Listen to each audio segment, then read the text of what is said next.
আসসালামু আলাইকুম। আজকের ভিডিওতে আমি আপনাদের সাথে আলোচনা করব বদনজরের লক্ষণ নিয়ে। আর ভিডিওর শেষে আমি বলবো ফেসবুক ইনস্টাগ্রাম থেকে লাগা বদনজর থেকে বাঁচার উপায়। তো শুরুতেই বলি বদনজর কিভাবে লাগে। মানুষের দৃষ্টিভঙ্গি নানা রকম হয়ে থাকে। কেউ ভালো নজরে দেখে আর কেউ হিংসাত্মক দৃষ্টিতে তাকায়। অনেক সময় দেখা যায় ভালো কোনো জিনিসের প্রতি মানুষের বদনজর লেগে যায়। আর এখন তো সোশ্যাল মিডিয়া যেমন ফেসবুক ইনস্টাগ্রামে মানুষ নিজের পার্সোনাল মুহূর্ত এত বেশি শেয়ার করছে যে বদনজর লাগা স্বাভাবিক হয়ে পড়েছে। খারাপ নজর লাগলে নজরকৃত ব্যক্তি বা জিনিস ক্ষতি ও অনিষ্টের সম্মুখীন হয়। কারো প্রতি দৃষ্টি দিয়ে আল্লাহর নাম না নিয়ে বা তার জন্য বরকতের দোয়া না করে যখন গুণ বর্ণনা করা হয়, তখন সেখানে উপস্থিত শয়তানি আত্মাগুলো এই দৃষ্টি ও বরকতহীন গুণের কথাগুলো লুফে নিয়ে তার সঙ্গে ঢুকে পড়ে। অতঃপর আল্লাহর ইচ্ছায় এবং তার মধ্যে প্রতিরক্ষার কোনো ব্যবস্থা না থাকলে বদনজরের কুপ্রভাব দেখা যায়।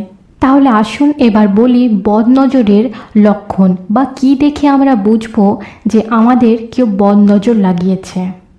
1. শরীরে সবসময় জ্বর থাকা কিন্তু থার্মোমিটারে না ওঠা। কাজকর্ম, পড়াশোনা ও ইবাদতে মন না বসা, বিশেষ করে ইবাদতে অনীহা আসা। কারণ ছাড়াই কান্না আসা।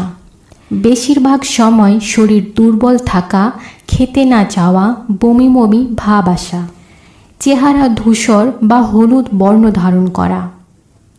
মাঝে মধ্যে বুক ধড়ফড় করা, দম বন্ধ বা অসহ্য লাগা।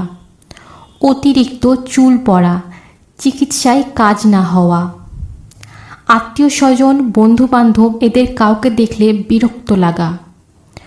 প্রচুর পরিমাণে গ্যাস্ট্রিকের সমস্যা দেখা দেওয়া, বিশেষ করে পেটে প্রচুর গ্যাস হওয়া। মেজাজ সবসময় রুক্ষ থাকা। অল্পতেই রেগে যাওয়া। বিভিন্ন রোগ ব্যাধি লেগে যাওয়া। ডাক্তারের শরণাপন্ন হওয়ার পরও কোনো উন্নতি না আসা। হাতে পায়ে গালে সব সময় ব্যথা থাকা বা শরীরের ব্যথা এক জায়গায় থেকে অন্য জায়গায় নাড়াচাড়া করা। ব্যবসা বা কাজকর্মে ঝামেলা লেগে থাকা এবং কোনো উন্নতি না হওয়া। আমরা যে কাজে অভিজ্ঞ সেটা করতে গেলেই অসুস্থ হয়ে যাওয়া।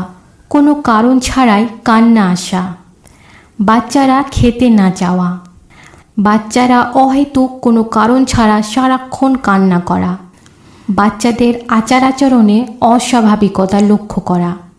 আশেপাশে সবসময় ছায়ার অনুভব করা বা কেউ হাঁটাচলা করছে এরকম টের পাওয়া। রাতে ঘুমের মধ্যে ভয়ানক স্বপ্ন দেখা ইত্যাদি। এইগুলোর মধ্যে যদি দু একটা লক্ষণ মিলে যায় তাহলে ঘাবড়ানোর কিছুই নেই, স্বাভাবিক ধরে নেবেন যে আমাদের দৈনন্দিন নামাজ আর আমলে সেরে যাবে। আর যদি ম্যাক্সিমাম লক্ষণগুলো মিলে যায় এবং যেগুলো ডাক্তারি সমস্যা সেইগুলো ডাক্তার দেখানোর পরও পরিত্রাণ পাচ্ছেন না, তাহলে বদনজরের রুকাইয়া করতে হবে। এবার বলি বদনজর থেকে বাঁচার জন্য আমাদের কি করা উচিত নয়। বদনজর থেকে রক্ষা পেতে কিছু জিনিস আমাদের খুব সাবধানে ইউজ করা উচিত। যেমন সোশ্যাল মিডিয়াতে আমাদের বিভিন্ন জায়গায় ঘুরতে যাওয়া ছবি, শপিং করার ছবি, খাওয়া দাওয়ার ছবি ইত্যাদি শেয়ার না করা। সোশ্যাল মিডিয়ায় আমাদের সুখ, শান্তি, সফলতা ইত্যাদি জানিয়ে না দেওয়া। নিজের পরিবারের সদস্যদের ব্যাপারে অন্য কারো কাছে অহেতুক প্রশংসা করা থেকে বিরত থাকা। বাচ্চারা খুবই মেধাবী বা ভদ্র বা অন্য কিছু যা দ্বারা মানুষের নজর কাড়ে এইগুলো প্রতিবেশী বা অন্য কারো কাছে অহেতুক প্রকাশ না করা। বিশেষ করে মা বোনদের সাবধানতা অবলম্বন করা, কারণ মা বোনরা অতি অল্পতেই কারণ ছাড়া অন্য কারো কাছে ফ্যামিলির প্রশংসা, ভালো দিকগুলো বর্ণনা করা শুরু করে দেয়। সব সময় হিংসাত্মক মনোভাব পোষণ করে এই ধরনের মানুষ এড়িয়ে চলা। এছাড়াও লোক দেখানো যত কাজ আছে এইগুলো আমাদের এড়িয়ে চলতে হবে।